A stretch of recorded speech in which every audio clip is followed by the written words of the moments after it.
So why the dreaming? Why do we share and invite this into becoming nature-wise?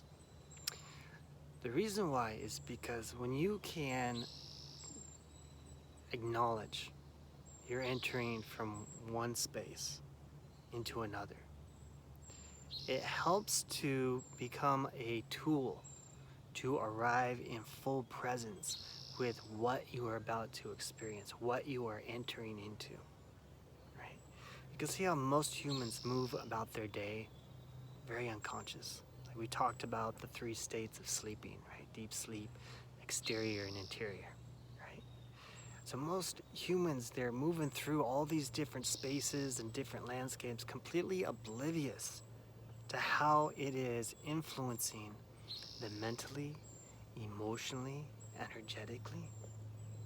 We can see how we often might be driving down a street and maybe we see something and it triggers a certain thought, and that thought we collapse into and it creates a mental emotional state. And we just move through that day. We're like, wow, I was having a good day, and then my day just went weird and I don't understand why, right?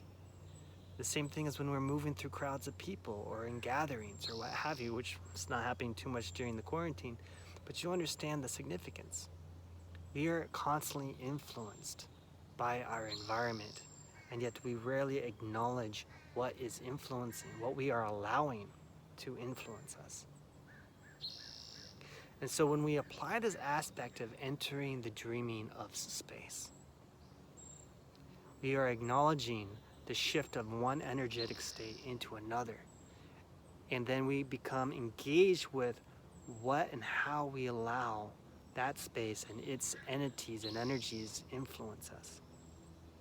For example, we come here into this forest, and we're in Pacific Northwest forest, Doug firs and cedars and big leaf maple, big beautiful sword ferns.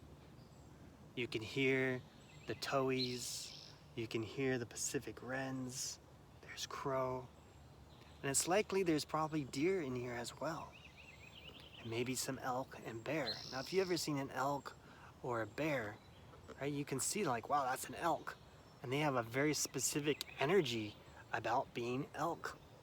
Just like robin has a certain energy and crow, and so we can acknowledge that they have a certain signature, like their own field, right? Which we call in shamanic tradition, their dreaming. That's the dreaming of crow. That's the dreaming of Doug fir. And we feel that they have a specific presence as different than like a swaho or a cactus, right? Or sagebrush.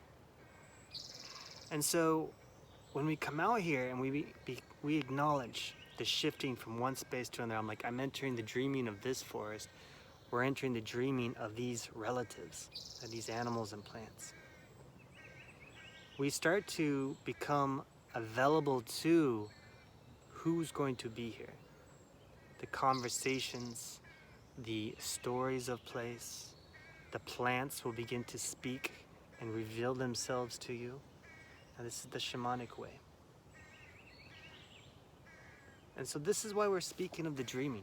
And this is what we're inviting you to begin to explore. There's a lot of gifts and medicine in here that I could speak about, but they won't make sense until you experience it.